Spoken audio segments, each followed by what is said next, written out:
নমস্কার, সাহিত্য চিরন্তন বাংলা অডিও স্টোরি চ্যানেলে আপনাদের সকলকে স্বাগত।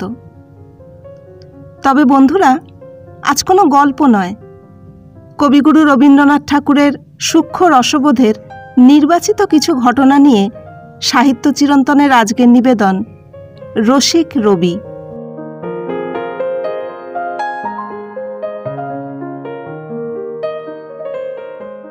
নমস্কার বন্ধুরা, গোপালচন্দ্র রায় রচিত রবীন্দ্রনাথের হাস্যপরিহাস গ্রন্থ থেকে নির্বাচিত কিছু অংশ নিয়ে সাহিত্য চিরন্তনের আজকের নিবেদন রসিক রবি।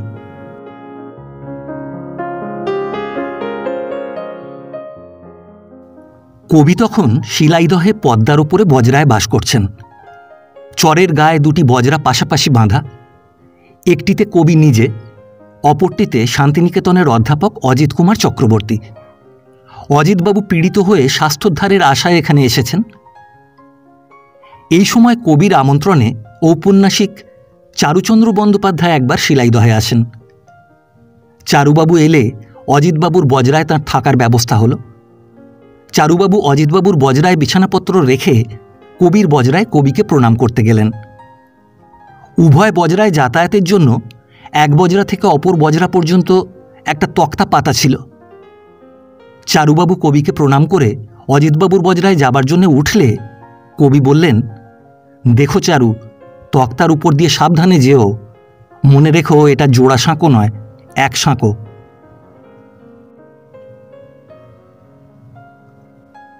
চারুচন্দ্র বন্দ্যোপাধ্যায় ছিলেন শান্তিনিকেতনের অধ্যাপক ক্ষিতিমোহন সেনের বিশিষ্ট বন্ধু। চারুবাবু একবার শান্তিনিকেতনে গিয়ে ক্ষিতিমোহনবাবুর অতিথি হন। ক্ষিতিমোহনবাবুর বাসায় জিনিসপত্র রেখে চারুবাবু কবির সঙ্গে সাক্ষাৎ করতে গেলেন। চারুবাবু যাওয়ার সময় ক্ষিতিমোহনবাবু তাঁকে বললেন, তুমি যাও, একটু পরে আমিও যাচ্ছি, তারপর দুজনে একসঙ্গে বেড়াতে বেরোব। কবি এই সময় শান্তিনিকেতনের শালবিথির ধারে মাঠে একখানা তক্তাপোষের ওপর একলা বসেছিলেন। চারুবাবু গিয়ে কবিকে প্রণাম করে তাঁর কাছে বসলেন। একটু পরেই ক্ষিতিমোহনবাবু এসে গেলেন। ক্ষিতিমোহনবাবু এসে চারুবাবুর পাশে বসলেন। কিছুক্ষণ পরে ক্ষিতিমোহনবাবু চারুবাবুকে বললেন, চারু চলো বেড়াতে যাই। ক্ষিতিমোহনবাবুর কথা শুনে কবি হেসে বললেন, যখনই চারুচন্দ্র ক্ষিতি আর রবির মাঝখানে পড়েছেন তখনই জানি যে রবির গ্রহণ লাগবেই।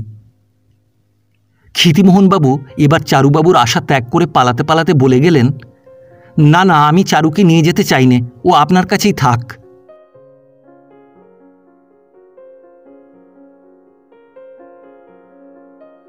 আকাশে বর্ষার নব মেঘের সঞ্চার হলে, প্রথম বসন্তের মলয় বইতে শুরু করলে, ঋতুতে ঋতুতে শান্তিনিকেতনের গাছে গাছে ফুলের সমারোহ প্রথম দেখা দিলে, আশ্রমের ছাত্রছাত্রীরা এইসব উপলক্ষ করে অধ্যাপকদের কাছ থেকে মাঝে মাঝে ছুটি আদায় করত। এদিক থেকে ব্যতিক্রম ছিলেন কিন্তু ক্ষিতিমোহন সেন মশাই। সর্বাধ্যক্ষ হিসাবে ছাত্রছাত্রীদের এইসব আবদারে তিনি বড় একটা কান দিতে পারতেন না।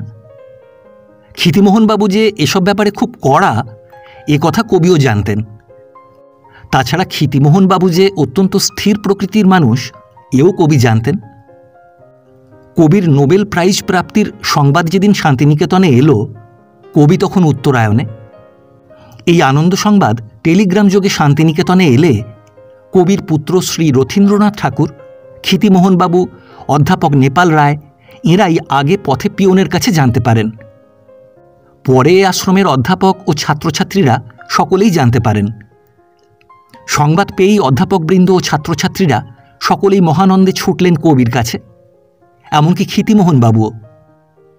কবি সমস্ত শুনলেন, তারপর ক্ষিতিমোহনবাবুর দিকে চেয়ে বললেন, ক্ষিতি যখন টলেছে তখনই বুঝেছি একটা কিছু হয়েছে।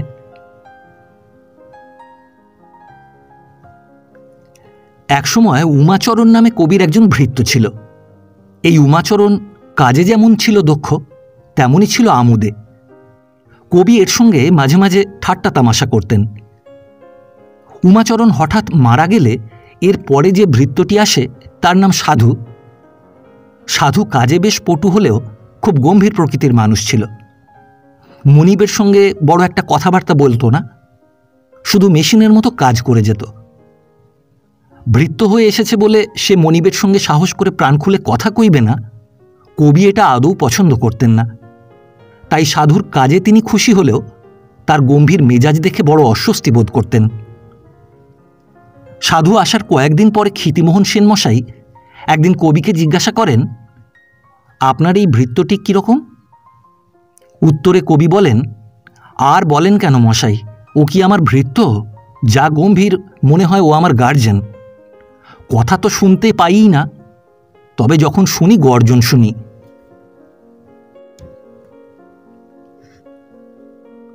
একদিন সকালে কবি উত্তরায়ণে তার ঘরের বারান্দায় বসে আছেন। এমন সময় অধ্যাপক ক্ষিতিমোহন সেন তাঁর সঙ্গে দেখা করতে এলেন। ভৃত্য কবিকে একটা গ্লাসে কিসের রস দিয়ে গেলে কবি একটু একটু করে চুমুক দিয়ে খেতে লাগলেন। কবি ক্ষিতিমোহনবাবুর সঙ্গে কথা বলতে বলতে লক্ষ্য করলেন ক্ষিতিমোহনবাবু তাঁর গ্লাসের দিকে দৃষ্টি দিচ্ছেন। কবি বুঝলেন ক্ষিতিমোহনবাবুর এই পানীয়টি নিশ্চয়ই খাবার বড় ইচ্ছে হয়েছে। তাই কবি তাঁর ভৃত্যকে ডেকে ক্ষিতিমোহনবাবুকেও একটুখানি দেবার জন্য ইঙ্গিতে বলে দিলেন। ভৃত্য একটা গ্লাসে সামান্য একটুখানি ওই রস এনে ক্ষিতিমোহনবাবুর সামনে টেবিলে রেখে দিল। কবির গ্লাসে অতখানি আর তাঁর গ্লাসে মাত্র একটুখানি, এই দেখে ক্ষিতিমোহনবাবু মনে মনে একটু ক্ষুণ্ণও হলেন। ভাবলেন হয়তো কোনো খুব দামি জিনিস।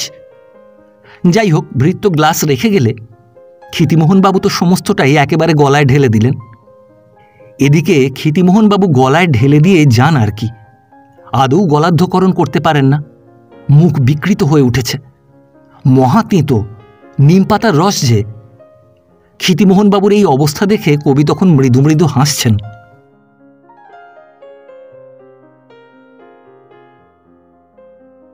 অধ্যাপক বিধুশেখর শাস্ত্রী এবং শান্তিনিকেতনের আরও দু একজন অধ্যাপক একদিন সন্ধ্যার পর কবির কাছে বসেছিলেন। নানা রকমের হালকা আলোচনা চলছিল। এমন সময় কবি হঠাৎ বিধুশেখর শাস্ত্রীকে লক্ষ্য করে বলে উঠলেন, শাস্ত্রীমশাই, আপনি এতদিন বৌদ্ধ শাস্ত্র অধ্যয়ন করছেন, কিন্তু এখনও আপনার হিংসা প্রবৃত্তি গেল না। এই কথা শুনে শাস্ত্রীমশাই তো অবাক। ভাবলেন গুরুদেব হঠাৎ কেন এ কথা বলছেন। কিছুই বুঝতে পারলেন না, আকাশ পাতাল ভাবতে লাগলেন। কবি এবার শাস্ত্রীমশায়ের কামানো গুঁপদাড়ির প্রতি ইঙ্গিত করে বললেন, এদের ছেড়ে দিন, বাড়তে দিন, আর হিংসা করবেন না। কবির কথা শুনে এবার সকলেই হেসে উঠলেন।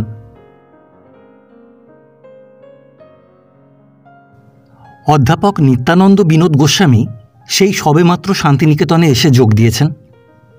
এই গোঁসাইজি বেশ একটু স্থূলকায় ছিলেন। কবি একদিন বিধুশেখর শাস্ত্রীমশাইয়ের সঙ্গে কথা বলছিলেন। এমন সময় গোঁসাইজিও সেখানে উপস্থিত হলেন। কবি গোঁসাইজির সঙ্গেও কথা বললেন। গোঁসাইজি শান্তিনিকেতনে নবাগত বলে কবি সৌজন্যবশত তাঁকে আপনি বলে সম্বোধন করছিলেন। কবির মুখে আপনি শুনে বয়সে অনেক ছোট গোঁসাইজি মনে মনে ভারী সংকোচ বোধ করছিলেন। তাই তিনি শেষে অনুনয়ের স্বরে বললেন, আপনি আমাকে আপনি আপনি বলছেন কেন? স্মিতহাস্যে কবি উত্তর দিলেন, কি করি বাপু, তোমার যে বপুখানি, অন্তত তারও তো মর্যাদা দিতে হবে। একবার শান্তিনিকেতনে অধ্যাপকদের এক সভা। সেই সভায় কবিরও উপস্থিত থাকবার কথা। উত্তরায়ণের একটি ঘরে সভা বসেছে। সকলেই এসে উপস্থিত হয়েছেন, কিন্তু কবি তখনও এসে পৌঁছননি। উপস্থিত অধ্যাপকেরা গল্প করছেন, সকলেই বেশ প্রফুল্ল। এমন সময় কবি ঘরে ঢুকেই এমন এক গম্ভীর ভাব দেখালেন, সকলেই যেন শঙ্কিত হয়ে উঠলেন। সকলেই মনে করতে লাগলেন আজ হয়তো একটা কিছু হয়েছে, কিন্তু কেউই কিছু জিজ্ঞাসা করতে সাহস করলেন না। কবি এবার অধ্যাপক নেপাল রায়কে লক্ষ্য করে বললেন, নেপালবাবু, আজকাল আপনি কাজে অত্যন্ত ভুল করছেন, অত্যন্ত গর্হিত। এজন্য আপনাকে দণ্ড নিতে হবে। এই কথা শুনে অধ্যাপকেরা সকলেই আরও চিন্তিত ও শঙ্কিত হয়ে উঠলেন। একে অন্যের মুখের দিকে তাকাতে লাগলেন। কেউ কোনো কথা বলতে পারেন না। আর নেপালবাবু তো ভয় যেন একেবারে কাঁটা হয়ে উঠলেন। অধ্যাপকদের যখন এমন অবস্থা, কবি তখন নেপালবাবুকে ভর্ৎসনা করতে করতেই ঘর থেকে বেরিয়ে পাশের একটা ঘরে গেলেন। সেই ঘর থেকে একটা লাঠি এনে নেপালবাবুর হাতে দিয়ে কবি বললেন, নেপালবাবু, কাল আপনি সন্ধ্যার সময় ভুলে এই লাঠিখানি এখানে ফেলে গিয়েছিলেন, এই নিন। কবির এই কথা শুনে অধ্যাপকেরা স্বস্তির নিঃশ্বাস ফেলে বাঁচলেন। জগদানন্দ রায় সেই সবেমাত্র বিএ পাশ করে ঠাকুর এস্টেটে জমিদারি সেরেস্তায় গোমস্তার কাজ নিয়েছেন। সামান্য 30 টাকা মাইনে, তাই তিনি নিজেই রান্না করে খান। এই গোমস্তার কাজ করে জগদানন্দবাবুর পেটের ক্ষুধা কোনো রকমে মিটলেও মনের ক্ষুধা কিন্তু আদৌ মিটত না। তবে তার একমাত্র আকর্ষণ ছিল কবির জন্য আসা বিজ্ঞানের পত্রিকাগুলি। কবি এই সময় জমিদারি এস্টেট দেখাশোনা করতেন। একদিন জগদানন্দবাবুর তলব পড়ল খোদ কবির কাছ থেকে। জগদানন্দবাবু তো শঙ্কিত চিত্তেই কবির কাছে গেলেন। গিয়ে দেখলেন বৈঠকখানা ঘরে কবি একা বসে আছেন, মুখ অত্যন্ত গম্ভীর। কবি জগদানন্দবাবুকে বসতে বললে জগদানন্দবাবু তো ভয়ে ভয়ে একধারে বসলেন। এবার কবি বললেন, দেখুন জগদানন্দবাবু, আপনাকে দিয়ে জমিদারির কাজ চলবে না দেখছি। এর আগে কখনো জমিদারি সেরেস্তায় কাজ করেছিলেন কি? জগদানন্দবাবু ভয়ে ভয়েই উত্তর দিলেন, আগে না। কবি বললেন, এমনকি খাতা লিখতেও আপনি জানেন না? কোন সাহসে আপনি চাকরিতে ঢুকলেন? এখানে কে বহাল করল আপনাকে? কবির কথা শুনে জগদানন্দবাবুর তো অত্যন্ত ভয় হয়ে গেল। ভাবলেন, তাই তো, এমন কি অপরাধ করলাম যে জন্য কবি এত অসন্তুষ্ট হলেন? কিন্তু সব ছাপিয়ে জগদানন্দবাবুর বারে বারে মনে হচ্ছিল, চাকরিটা যদি যায় তাহলে কি দশা হবে। ভাবলেন, মাসান্তে যে 15-20 টাকা পাঠাই তাও বুঝি এবার বন্ধ হলো। এই ভেবে জগদানন্দবাবুর চোখে প্রায় জল আসবার উপক্রম হল। কবি তেমনই গম্ভীরভাবেই আবার বলে যেতে লাগলেন, দেখুন, আজ 7 পুরুষ ধরে এই জমিদারির খাতায় পিতা বানান লেখা হয় পয় দীর্ঘই করে। আপনি এসেই তাকে বদলে লিখলেন কিনা পয় হ্রস্বই। তারপর চিরদিন লেখা হচ্ছে গৃহীতা, আপনি এসে লিখলেন গ্রহিতা। কাজেই আপনাকে দিয়ে জমিদারির কাজ হওয়া অসম্ভব। তাছাড়া না বলে পরের জিনিস নেওয়ার অভ্যাসটা ভালো নয়, সেটাও আপনার আছে। এটা শুনে জগদানন্দবাবুর অবস্থা তো চরমে পৌঁছল। তার অবস্থা এমন হলো যে তার লেখা বানান দুটি যে ঠিক তাও তিনি বলতে পারলেন না। কবি বলে যেতে লাগলেন, কাজেই জমিদারি সেরেস্তার কাজে আপনার জবাব হয়ে গেল। 1 মাসের মাইনে অবশ্য আপনাকে দিয়ে দেওয়া হবে। আর সত্যিই আপনি এ কাজের একেবারে অনুপযুক্ত। শুনি আপনি নাকি দিনরাত্রির বই পড়েন। তা আপনার মন যদি পড়ায় থাকে তাহলে এ কাজ আপনি করবেন কি করে? আর আমিও দীর্ঘদিন ধরে লক্ষ্য করে দেখেছি, আমার নামে যেসব বৈজ্ঞানিক কাগজপত্র আসে তা সবই প্রথমে 2-4 দিনের জন্য অন্তর্ধান হয়ে যায়, এবং তা হয় আপনার দ্বারাই। বলুন সত্যি কি না? জগদানন্দবাবু এবার লজ্জিত হয়ে অপরাধ স্বীকার করেন এবং বলেন, এবারের মতো আমায় ক্ষমা করুন, আর কখনো এরকম দোষ করব না। বিশ্বাস করুন, চাকরিটুকু গেলে আমার সংসার একেবারে অচল হয়ে যাবে, না খেয়ে মরতে হবে। কবি গম্ভীর স্বরে বললেন, তাহলে কি বলেন, আপনার ভুলের জন্য আপনার খাওয়ার ভার আমাকেই নিতে হবে? বেশ, কাল থেকে তবে আমার সঙ্গেই খাবেন। জগদানন্দবাবু ভয়ে স্তম্ভিত হয়ে রইলেন, কোনো কথাই আর বলতে সাহস করলেন না। কবি এবার হেসে বললেন, হ্যাঁ হ্যাঁ, সত্যি আপনি কাল থেকে আমার সঙ্গে খাবেন। আপনাকে জমিদারির কাজ আর করতে হবে না। আপনি আমার ছেলে রথিকে এখন থেকে পড়াবেন। মাইনে হলো 50 টাকা। রথিকে পয় দীর্ঘইকার দিয়ে পিতা বানান শেখানো আমি চাই না। হ্যাঁ, আরেকটি কাজ আপনাকে করতে হবে। ঠিক ছোট ছেলেদের উপযোগী করে বিজ্ঞানের বিষয় লিখতে শুরু করে দিন। আমার সমস্ত লাইব্রেরি খোলা রইল আপনার জন্য। তাছাড়া যখন যা বই দরকার পড়বে আমায় জানালেই পাবেন। অতিরিক্ত আনন্দ হলে অনেক সময় মানুষের কথা বলবার ক্ষমতা যে লোপ পেয়ে যায়, কবির এই কথাগুলো শুনে জগদানন্দবাবুরও ঠিক সেই দশা হলো। অনেক কষ্টে শক্তি সংগ্রহ করে তিনি শুধু বললেন, কিন্তু লিখতে আমি ঠিকমতো পারবো কি? কবি হেসে বললেন, ভয় হচ্ছে বুঝি? বানান ভুল হবার? না না, ওই বানানেই চলবে। লিখুন, আমি দেখে দেবো এখন, ভয় কি? রবীন্দ্রনাথের জোড়াসাঁকোর বাড়িতে আর্ট ও সাহিত্যের আসর বিচিত্রার অধিবেশন তখন প্রতি সপ্তাহেই হতো। কলকাতার নামকরা সাহিত্যিক ও শিল্পীরা প্রায় সকলেই এই আসরে আসতেন। ঘরের মেঝে ঢালা ফরাসের ওপর সভা বসত, তাই সকলেই ঘরের বাইরে জুতো খুলে ফরাসে এসে বসতেন। সভা ভঙ্গের পর প্রত্যেকবারই খবর পাওয়া যেত কারো না কারো জুতো হারিয়েছে। এইভাবে প্রতিবারেই দু একজনের করে জুতো হারাতে থাকলে সকলেই জুতো সমস্যায় পড়লেন। সত্যেন্দ্রনাথ দত্ত তো ছেঁড়া জুতোই পায়ে দিয়ে আসতে শুরু করলেন। সেবার বিচিত্রার এক বিশেষ অধিবেশনে শরৎচন্দ্রও এসেছেন। শরৎচন্দ্র এসেই কয়েকজনের মুখে সভায় জুতো চুরির কাহিনী শুনলেন। শরৎচন্দ্র সেদিন তার শখের নতুন জুতো জোড়াটি পায়ে দিয়ে এসেছেন, তাই জুতো চুরির কথা শুনে তিনি বারান্দার একদিকে গিয়ে তার হাতে যে খবরের কাগজটা ছিল তাই দিয়ে জুতো জোড়াটি মুড়লেন। তারপর মোড়কটি হাতে নিয়ে এসে সভায় রবীন্দ্রনাথের সামনে এসে বসলেন। শরৎচন্দ্র যখন কাগজে জুতো মোড়েন, সত্যেন দত্ত দূর থেকে তা দেখেছিলেন। তিনি চুপি চুপি রবীন্দ্রনাথকে বলে দেন যে শরৎচন্দ্রের হাতের কাগজের মোড়কের মধ্যে তার জুতো রয়েছে। এই শুনে রবীন্দ্রনাথ সভায় বসে একসময় শরৎচন্দ্রের হাতের মোড়কটির প্রতি ইঙ্গিত করে বললেন, শরৎ, এটা কি? শরৎচন্দ্র একটু ইতস্তত করে বললেন, আগে আছে একটা জিনিস। রবীন্দ্রনাথ আবার প্রশ্ন করেন, কি জিনিস শরৎ? বইটই নাকি? শরৎচন্দ্র মাথা চুলকোতে চুলকোতে বললেন, আগে। রবীন্দ্রনাথ এবার সকৌতুকে বললেন, কি বই শরৎ? পাদুকা পুরাণ বুঝি?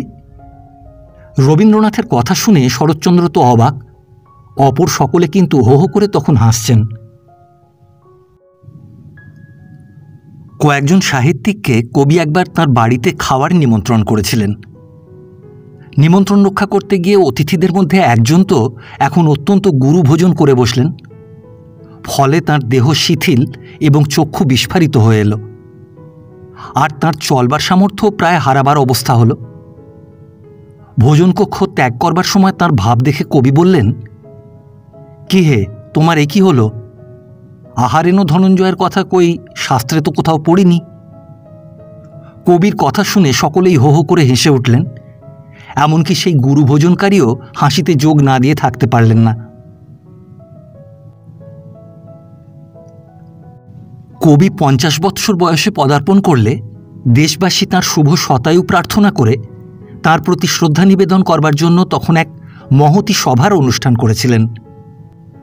যতীন্দ্রমোহন বাগচি, সত্যেন্দ্রনাথ দত্ত, মণিলাল গঙ্গোপাধ্যায় প্রভৃতি কয়েকজন এই সংবর্ধনা সভার মূলে ছিলেন এবং এজন্য অর্থ সংগ্রহাদি ব্যাপারে এঁরা যথেষ্ট পরিশ্রমও করেছিলেন। কবির প্রতি এই শ্রদ্ধার্ঘ নিবেদনের সভার কয়েকদিন পরে কবি সভার মূল উদ্যোক্তাদের একদিন তাঁর জোড়াসাঁকোর বাড়িতে নিমন্ত্রণ করলেন। সেদিন নিমন্ত্রণ সভায় নির্দিষ্ট সময় সকলেই এসে উপস্থিত হয়েছেন, কেবল যতীন্দ্রমোহন বাগচি তখনও আসেননি। দোতলায় একটি কক্ষে সভা বসেছে। কবি গান আরম্ভ করলেন, এখনও তারে চোখে দেখিনি, শুধু কাশি শুনেছি। কবির এই কলিটা গাওয়ার সঙ্গে সঙ্গেই যতীনবাবু ঘরে এসে ঢুকলেন। যতীনবাবুকে দেখে কবির গানের শ্রোতারা সকলেই উচ্চৈস্বরে হেসে উঠলেন। যতীনবাবু কিছু বুঝতে না পেরে বিস্মিত হয়ে সকলের দিকে চেয়ে রইলেন। যতীনবাবুর বিস্মিত চোখে জিজ্ঞাসু ভাব দেখে সত্যেন্দ্রনাথ দত্ত এবার বললেন, সিঁড়িতে তোমার কাশির শব্দ শুনেই গুরুদেব তোমাকে চিনেছেন, তাই গানের কলিতে বাঁশির স্থানে কাশি এসেছে। কথা শুনে যতীনবাবু তো অবাক। একবার এক দোল পূর্ণিমার দিনে রবীন্দ্রনাথের সঙ্গে দ্বিজেন্দ্রলাল রায়ের দেখা হয়। পরস্পর নমস্কার বিনিময় হয়ে গেলে দ্বিজেন্দ্রলাল হঠাৎ জামার পকেট থেকে আবির নিয়ে রবীন্দ্রনাথকে বেশ করে আবিরে রঞ্জিত করে দিলেন। আবির রঞ্জিত হয়ে রবীন্দ্রনাথ বললেন, আপনার এ এক নতুন পরিচয় বটে। এতদিন জানতাম দ্বিজেনবাবু হাসির গান লিখে সকলের মনোরঞ্জনই করে থাকেন। আজ দেখছি শুধু মনোরঞ্জনই নয়, দেহরঞ্জনেও তিনি একজন ওস্তাদ। সুধাকান্ত রায়চৌধুরী একবার নতুন চশমা পরে কবিকে দেখাতে গেছেন। চশমার কাঁচটা সাদা না হয়ে একটু নীলাভ ছিল। তাই সুধাকান্তবাবু কবিকে বললেন, সাদা কাঁচের চেয়ে একটু রঙিন কাঁচি নাকি আমার চোখের পক্ষে উপকারী, তাই ডাক্তার এই কাঁচটাই দিয়েছেন। কবি সব শুনে গম্ভীর হয়ে বললেন, যাক, এতদিনে নিশ্চিন্ত হওয়া গেল। স্বয়ং ভগবান তোমাকে যে জিনিসটি দিতে পারেননি, এখন দেখছি ডাক্তাররাই তোমাকে সেটা দিলেন। সুধাকান্তবাবু কবির রহস্য ঠিক বুঝতে না পেরে কবির মুখের দিকে চেয়ে রইলেন। কবি বললেন, বুঝতে পারছো না? চক্ষু লজ্জা হে, চক্ষু লজ্জা। শান্তিনিকেতনে একবার বিসর্জন নাটকের অভিনয়। সন্তোষ কুমার মজুমদার গোবিন্দমাণিক্য, প্রমথনাথ বিশি জয়সিংহ এবং দীনেন্দ্রনাথ ঠাকুর রঘুপতি সেজেছেন। কবি সেবার অভিনয়ে কোনো অংশগ্রহণ না করে দর্শক হিসেবেই উপস্থিত আছেন। নাটকের একটা দৃশ্যে জয়সিংহ নিজের বুকে ছোড়া মেরে পড়ে যাওয়ার ঘটনা আছে, আর জয়সিংহ পড়ে গেলে রঘুপতিরও তার উপর পড়ে যাওয়ার কথা আছে। তাই অভিনয়ের সময় জয়সিংহরূপী প্রমথনাথ বিশির ওপর রঘুপতিরূপী দীনেন্দ্রনাথ ঠাকুর পড়ে গেলেন। দীনেন্দ্রনাথ ঠাকুরের ছিল বিপুল দেহ। অভিনয়ান্তে প্রমথনাথ বিশি কবির সঙ্গে দেখা করতে গেলে কবি তাকে বললেন, তুই যখন বুকে ছোড়া মেরে পড়লি আর তারপর দিনু যখন তোর ঘাড়ে পড়ল, আমি ভাবলাম তোর মরতে কিছু বাকি থাকলে ওতেই তা সম্পূর্ণ হয়ে যাবে।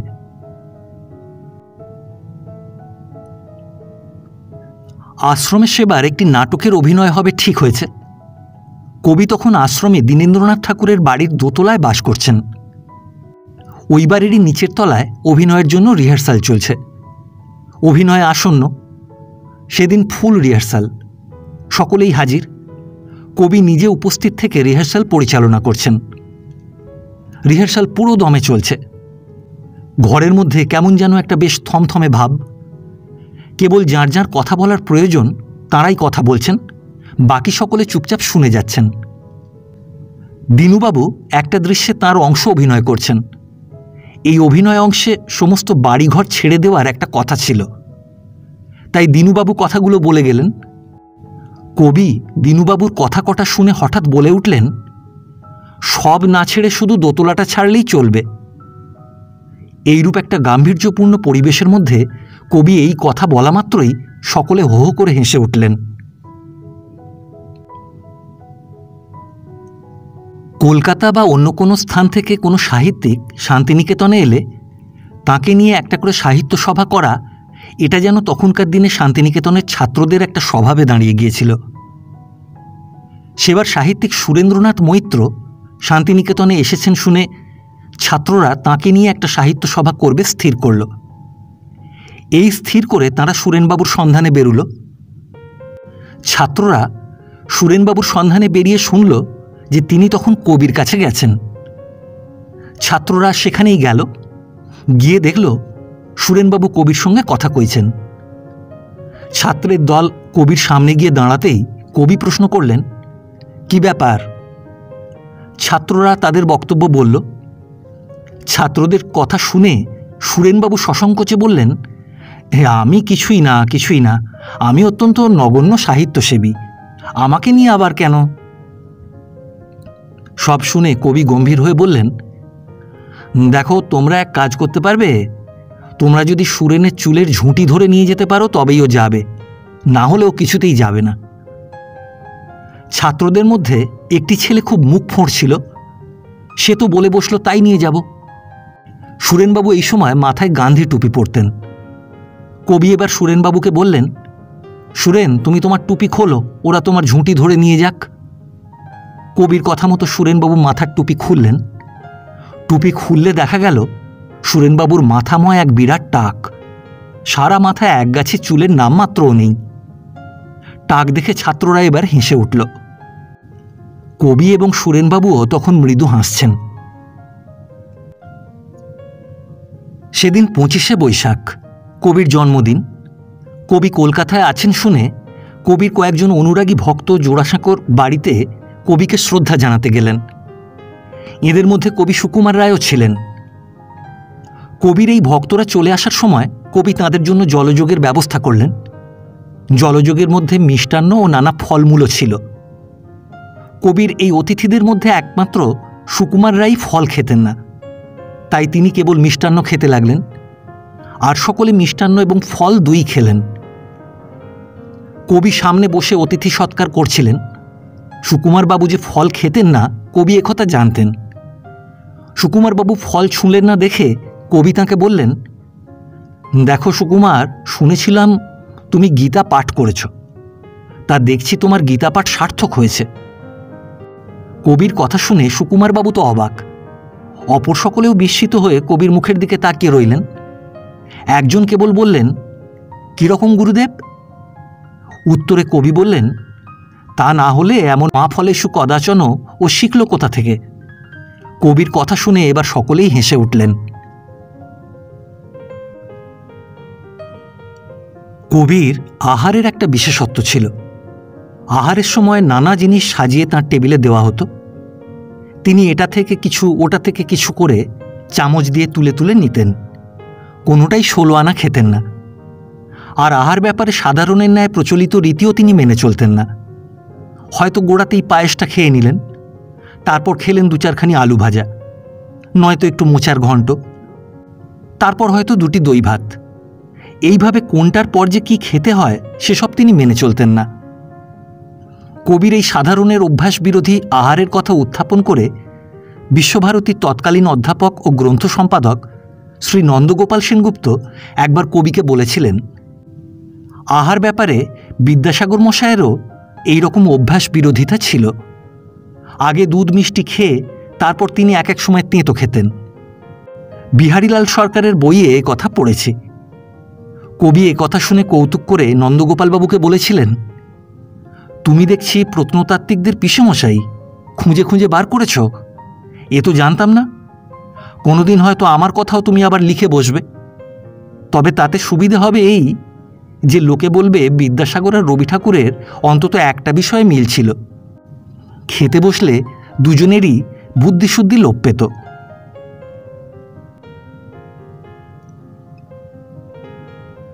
কবি সেবার ইউরোপ ভ্রমণে বেরিয়েছেন। ইউরোপে গিয়ে সেবার আইনস্টাইনের সঙ্গে কবির সাক্ষাৎ হয়। পরিচয় হলে আইনস্টাইন কবিকে বললেন, আপনাকে চিনেই ভারতবর্ষকে চিনলাম। কবি বললেন, ভুল হলো, ভারতবর্ষকে চিনতে পেরেছেন বলেই আমাকে চিনতে পারলেন। আইনস্টাইন এবার বললেন, ঠিকই বলেছেন, ভারতবর্ষের আপনি হলেন মধ্যমণি, ভারতবর্ষের রবি যে। কবি হেসে বললেন, আপনাদের দেশে কি রবির উদয় হয়নি?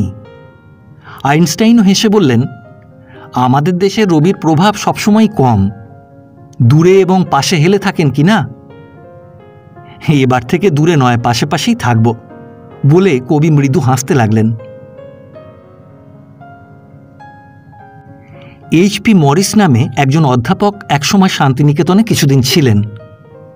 তিনি এখানে ইংরেজি ও ফরাসি পড়াতেন। মরিস সাহেব ছিলেন বোম্বাইয়ের অধিবাসী, জাতিতে পার্সি। মরিস সাহেবের বাংলা শেখবার খুব আগ্রহ ছিল। বাংলা নতুন কোনো শব্দ শুনলেই তিনি টুকে রাখতেন এবং সুযোগ পেলেই তা ব্যবহার করতেন। বলা বাহুল্য, অনেক সময় সে ব্যবহার অপব্যবহার হতো, কিন্তু তাতেও তার উৎসাহ বাধা পেত না। ভদ্রলোকের মাথায় বোধহয় একটু ছিট ছিল, কিন্তু তিনি বড় সরল মানুষ ছিলেন। একা থাকলে মরিস সাহেব সর্বদাই গুনগুন করে গান করতেন। একদিন তিনি শান্তিনিকেতনের তৎকালীন ছাত্র প্রমথনাথ বিশিকে বললেন, গুরুদেব চিনির ওপর একটা গান লিখেছেন, গানটা শুনবে? শোনো। এই বলে গুনগুন করে বললেন, চিনি গো চিনি, তুমি বিদেশিনী, তুমি থাকো সিন্ধু পারে।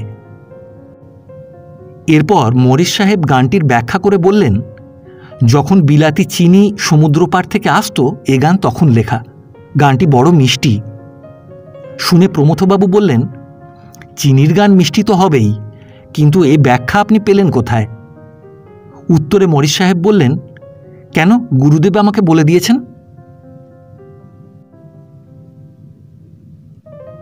কবি সেবার মাত্র 2-4 দিনের জন্য কলকাতায় এসেছেন, তাই প্রতিটি মুহূর্ত তাঁর নানা কাজে ব্যাপৃত। এক একদিনে 2-3টে করে মিটিং চলছে, আর বাড়িতে সাক্ষাৎ প্রার্থীদের ভিড়ও অহোরাত্র। এরই মধ্যে একদিন রবীন্দ্র পরিষদের মিটিংয়ে প্রেসিডেন্সি কলেজে আসবেন বলে কবি সভার উদ্যোক্তাদের কথা দিলেন।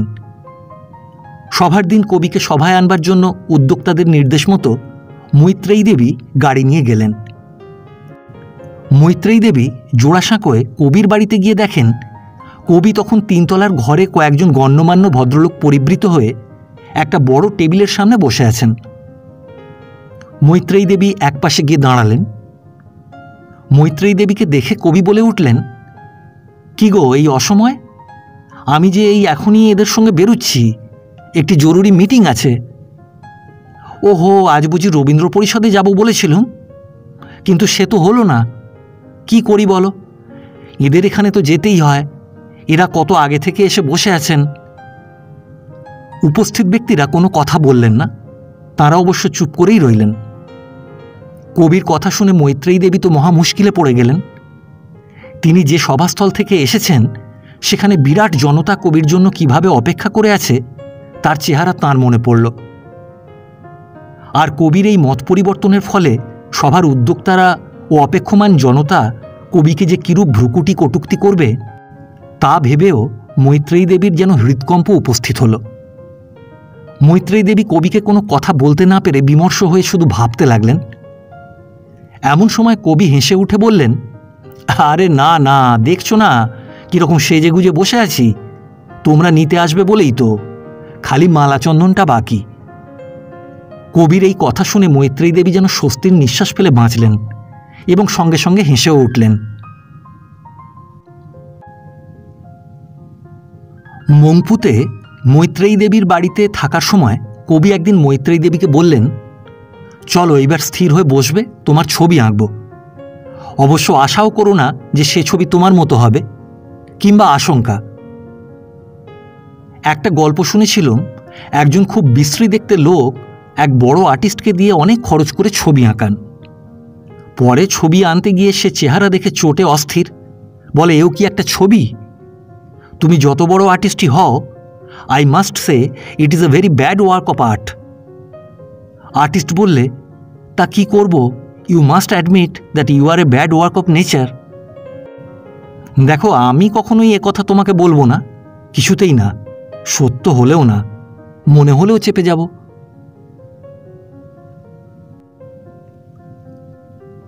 সেবার কবির অসুখ, অ্যালোপ্যাথিক চিকিৎসা না হয়ে কবিরাজি চিকিৎসা হচ্ছে। কবিরাজ এসেছেন। কবি বিছানায় শুয়ে শুয়ে কবিরাজকে পরিহাস করে বললেন, দেখো কবিরাজ, আমি কিন্তু তোমার চেয়েও বড়, তুমি কবিরাজ আর আমি কবি সম্রাট, অবশ্য লোকে বলে। কবির কথা শুনে কবিরাজ বিস্মিত হলেন। কবির 80 বৎসরের জন্মতিথির কয়েকদিন আগেকার কথা। কবি তখন খুবই অসুস্থ, শয্যাশায়ী। যুগান্তর পত্রিকায় কবির এই জন্মতিথিতে কবির ওই সময়কার একটা ফটো ছাপা হবে ঠিক হলে ফটো আনবার জন্য নন্দগোপাল সেনগুপ্ত একদিন শান্তিনিকেতনে যান। নন্দগোপালবাবু ইতিপূর্বে বিশ্বভারতী ছেড়ে যুগান্তর পত্রিকায় এসে যোগ দেন। নন্দগোপালবাবু শান্তিনিকেতনে গিয়ে দেখেন কবি অত্যন্ত অসুস্থ হয়ে শয্যাশায়ী হয়ে আছেন। তাই তিনি একটা মোড়া নিয়ে কবির পায়ের কাছটায় গিয়ে বসলেন। বসে আস্তে আস্তে কবির পায়ে হাত বোলাতে লাগলেন। দেখলেন কবির পা দুটো বেশ ফুলেছে।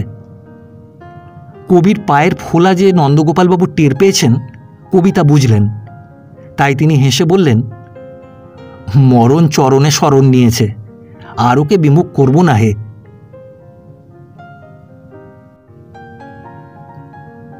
কবি যখন শেষবার শান্তিনিকেতনে পীড়িত হয়ে পড়লেন, তখন ডাক্তাররা তাঁকে গ্ল্যাক্সো সেবন করবার জন্য পরামর্শ দেন।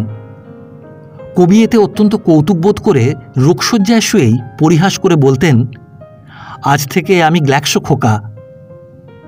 অসুস্থ অবস্থায় বেশি ঘন দুধ কবির হয়তো সহ্য হবে না। এই আশঙ্কায় ডাক্তাররা কবির শুশ্রূষাকারিণীদের প্রথমে কবিকে 2 মাসের শিশুর উপযোগী করে দুধ তৈরি করে দিতে বলেন। তারপর গ্ল্যাক্সোর পরিমাণ ক্রমশ বাড়াতে বলেন। এতেও কবি কৌতুক করে তাঁর শুশ্রূষাকারিণীদের প্রতিদিনই জিজ্ঞাসা করতেন, আজ আমি ক মাসের খোকা গো? কবি শেষবার পীড়িত হয়ে কলকাতায় এসেছেন। তাঁর শরীরে অস্ত্রোপচার হবে, সব ঠিক। অস্ত্রোপচারের আগের দিন স্যার নীলরতন সরকারের ভ্রাতুষ্পুত্র ডাক্তার জ্যোতিপ্রসাদ সরকার কবিকে দেখতে এসেছেন। অস্ত্রোপচারের সময় ঠিক কেমন যন্ত্রণা হতে পারে জ্যোতিবাবু কবিকে তারই আভাস দিলেন, কারণ পূর্বে জানতে পারলে কবি নিজেকে প্রস্তুত রাখতে পারবেন। জ্যোতিবাবু কবির খুব স্নেহভাজন। তিনি কবিকে বললেন, আশঙ্কার কোনো কারণ নেই, যন্ত্রণা নিবারণের সকল ব্যবস্থাই অবলম্বন করা হবে। জ্যোতিবাবু কৌতুক করে কবিকে একথাও বললেন, অস্ত্রোপচারের সময় আপনি কিছু টেরই পাবেন না, এমনকি সে অবস্থায় আপনি কবিতাও রচনা করতে পারেন। শুনে কবি হেসে বললেন, অস্ত্রোপচারের যন্ত্রণা যদি কবিতা রচনার চেয়ে তীব্রতর না হয় তবে আমি প্রস্তুত, ডাকো তোমার সার্জেনকে। জ্যোতিবাবু বললেন, জানি আপনার যন্ত্রণা হবে না, তবু আমাদের সার্জেনদের কিছু সাবধান হয়ে কাজ করতে হবে, কারণ জানেন তো সাবধানের মার নেই। কবি তৎক্ষণাৎ পরিহাস করে উত্তরে বললেন, কিন্তু ভুলে যেও না, মারেরও সাবধান নেই।